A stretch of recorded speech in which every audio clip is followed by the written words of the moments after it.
Oke, halo semuanya. Perkenalkan, nama saya Theodora dengan NPM 210907649. Hari ini saya akan mempresentasikan hasil analisis saya, yaitu tentang analisis framing dalam infotainment intense. Seperti yang kita tahu, sekarang tuh kita dapat mengakses informasi dengan lebih gampang. Jadi kita bisa dapat informasi itu dari media cetak, media massa, dan media sosial, dan masih ada banyak lagi. Nah, tapi masih ada juga yang mengakses ke media massa seperti TV dan radio. Nah, salah satunya itu mereka tuh juga menonton infotainment. Nah, munculnya program berita infotainment ini yang di mana infotainment itu adalah gabungan dari informasi dan entertainment atau hiburan itu digabung menjadi satu. Infotainment ini dipercaya sebagai genre yang baru di dalam industri media massa yang menyajikan informasi tentang kehidupan orang-orang yang dikenal seperti kayak selebriti, artis, dan lainnya. Dan Permatasari menyatakan bahwa infotainment itu termasuk dalam bagian hard news karena informasi penting dan menarik itu harus disiarkan secepatnya. Jadi mereka kemas secepatnya setelah mereka mendapatkan informasi tersebut, dan setelah itu langsung mereka siarkan di stasiun TV tertentu. Dan mereka tuh menyiarkan kisah pribadi orang-orang yang menjadi bahan gosip masyarakat, contohnya ya seperti selebriti gitu. Nah, dengan adanya program infotainment ini yang semakin berkembang, ternyata banyak juga yang menimbulkan pro dan kontra di masyarakat loh. Jadi kayak beberapa pernah yang dilihat dari penelitiannya si Tresnadi, itu di mana si Olga Syaputra itu menyatakan bahwa berita yang dibawakan oleh infotainment itu rata-rata membangun kesan yang buruk ke selebriti dan artis yang menjadi bahan bincangan. Tapi aslinya Ersia Mayori yang bekerja sebagai presenter infotainment ini, dia menyatakan bahwa infotainment ini memang banyak memberitakan tentang hal-hal yang buruk, tapi di satu sisi mereka juga memberitakan hal-hal yang bagus, seperti kayak, pernikahan, achievement, award, dan lain-lainnya. Nah, di sini, aku mau highlight tentang RCTI karena kita bahasnya tentang intens. Jadi, RCTI itu punya banyak program infotainment ya, seperti yang kawan-kawan tahu, seperti, yang terkenal tuh Silet. Nah, yang kedua tuh Intens, habis itu Gospot, dan Kabar-Kabari, dan masih ada banyak lainnya. Nah, dari sekian banyaknya infotainment yang ada, saya pribadi mengambil tentang Intens, karena Intens tuh, udah menggantikan posisinya Silet itu. Karena kan memang sama-sama yang buat itu RCTI, tapi Intens dapat mengambil, posisinya Silet dalam jangka waktu yang pendek. Nah, Intens itu apa sih? Nah, Intens tuh program infotainment yang membahas tentang dunia selebriti yang disiarkan setiap hari setiap hari selama 1 jam, itu mulai dari pukul 11 sampai 12 WIB atau waktu Indonesia Barat di stasiun televisi RCTI. Nah, menurut Fajrudin, Intens tuh, memperoleh rating sebesar 2,1 dan share-nya itu sebesar 17%. Nah, hal ini merupakan perolehan yang cukup baik untuk munculnya, infotainment yang baru yang tiba-tiba menggantikan posisi infotainment yang lain yang besar itu. Jadi, mmm di sini nggak cuman kita nggak cuma lihat dari rating dan share-nya penonton, kita juga lihat strategi yang digunakan oleh tim programnya RCTI, yang untuk mengambil perhatian audiens. Nah, selanjutnya ada rumusan masalahnya, yaitu apakah infotainment intens hanya mempengaruhi kepada perempuan saja? Karena kayak seperti yang kita tahu itu, mmm, gosip itu biasanya dilakukan, hanya kepada cewek-cewek ya, kayak antara cewek sama cewek, tapi jarang nggak sih kalau misalnya kayak sesama cowok atau enggak cewek sama cowok itu ngegosip gitu. Bisa dibilang jarang dan orang lebih kenal, cewek itu lebih sering gosip. Nah, yang kedua itu, apa yang dicari oleh khalayak dalam infotainment tertentu. Maksudnya di sini adalah infotainment intens, mereka tuh mencari informasi apa sih, lebih mencari contohnya mau mencari tentang, masalah pernikahan, atau masalah hidup, atau, mmm, gaya hidup mereka selama ini, di belakang layar, dan gimana sih, gitu loh.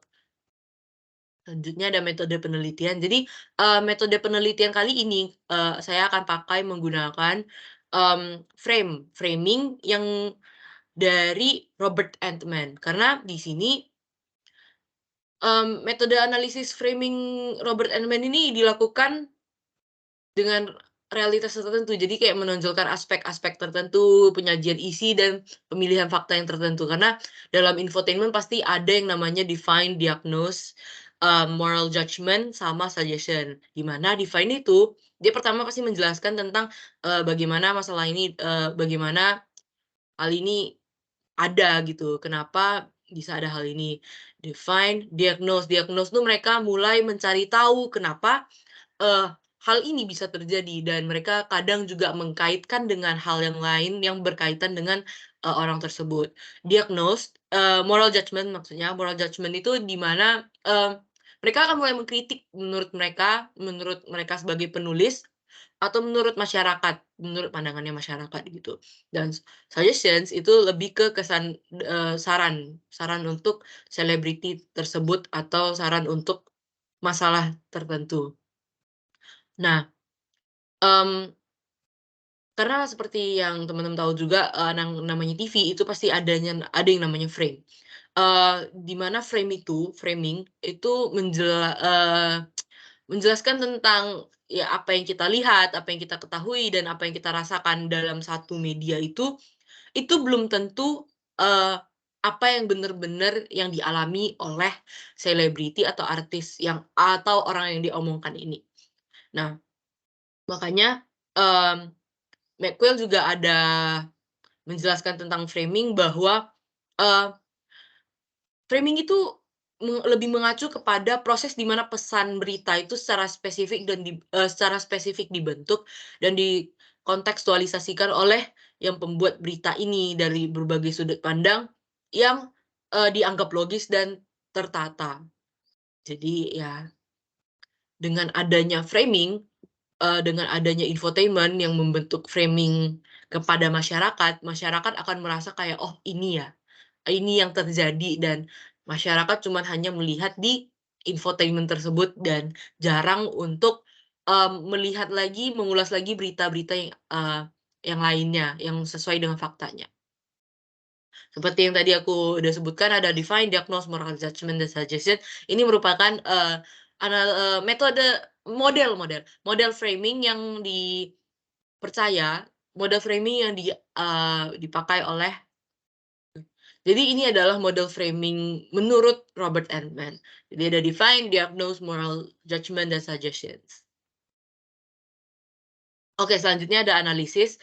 Nah, analisis kali ini itu tentang intens yang di stasiun TV RCTI, yang membahas tentang selebriti yang mengangkat tentang kasus kontroversial, dengan menggali lebih dalam lagi tentang kenyataan hidupnya selebriti.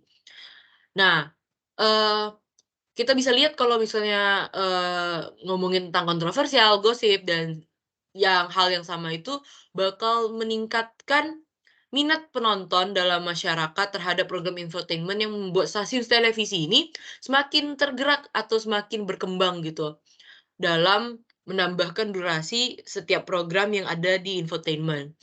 Dan sekarang infotainment itu merupakan salah satu program andalan bagi industri televisi. Nah, proses pengakuisisiannya sendiri itu pada kondisi idealnya ada beberapa tahap, tapi untuk intens sendiri itu dilakukan secara khusus karena programnya yang tuntut untuk segera tayang atau yang tadi disebut dengan hard news sehingga prosesnya itu sangat cepat. Nah, semua yang ada di dalam tim program ini yaitu seperti acquisition, research and development, planning and scheduling, serta operations itu semuanya pasti terlibat dalam proses pengakuisisian tersebut tanpa terkecuali. Jadi kayak semuanya, terlibat dalam waktu yang cepat dan tepat gitu. Jadi intens ada beberapa kelebihan yang menjadi daya tariknya sendiri, kenapa infotainment intens yang dianggap sebagai menarik itu, jadi yang pertama itu ada, dia lebih ke kedalaman materi. Jadi kalau misalnya kita bandingkan dengan silet tuh lebih keras gitu loh, lebih hardcore. Jadi kayak informasi yang akan kita dapatkan itu susah kita cerna atau kita proses. Kalau misalnya intens itu biasa lebih ringan. Jadi kayak, eee, topiknya itu kayak lebih connect dan lebih masuk ke kita karena bahasa yang digunakan juga lumayan, mudah didapatkan gitu, mudah didengar.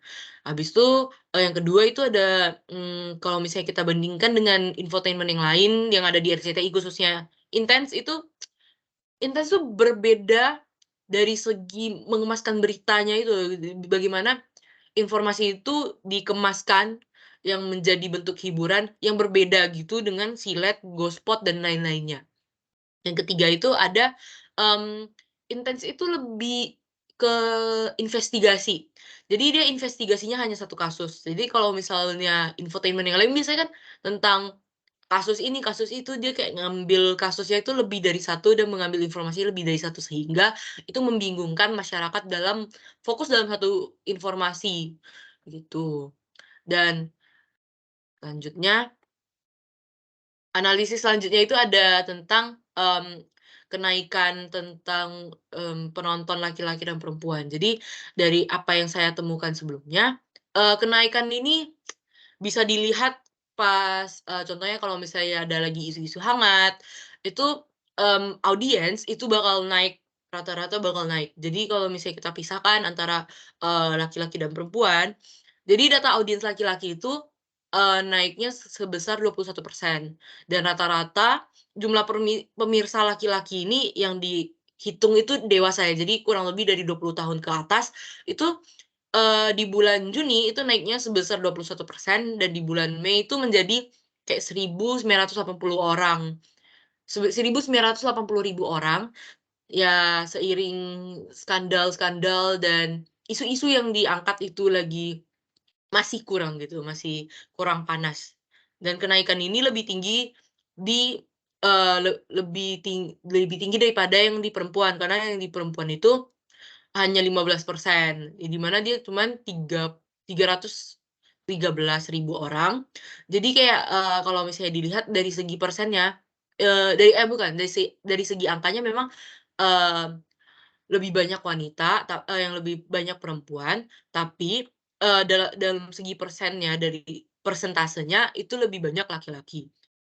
Oke, jadi, dari yang tadi, dari data tadi, jadi kita bisa lihat bahwa audiens itu suka dengan cara pembawaan dengan framing gitu, model Robert Altman. Jadi, di mana Altman itu percaya kalau misalnya unsur framing itu ada define, diagnose, moral judgment, dan suggestions. Jadi kayak ya kayak apa yang aku udah sebutkan sebelumnya. Jadi kita ngambil satu informasi, infotainment yang pernah diangkat yaitu tentang Fuji dan Torik. Jadi awalnya mereka pasti mencari tahu dulu nih tentang, gimana Fuji dan Torik, eee, dekat dan akar-akar permasalahannya dan penilaian secara moral dan syarat. Jadi kayak, mmm mereka tuh menjelaskan dulu gimana terjadi pendekatan antara Fuji dan Torik, setelah itu mereka mendiagnosa, apakah mereka akan jadian apa tidak, dengan menyambungkan teori atau konspirasi dengan berita-berita dan informasi-informasi yang mereka dapatkan. Sehingga mereka mengeluarkan atau memberikan prediksi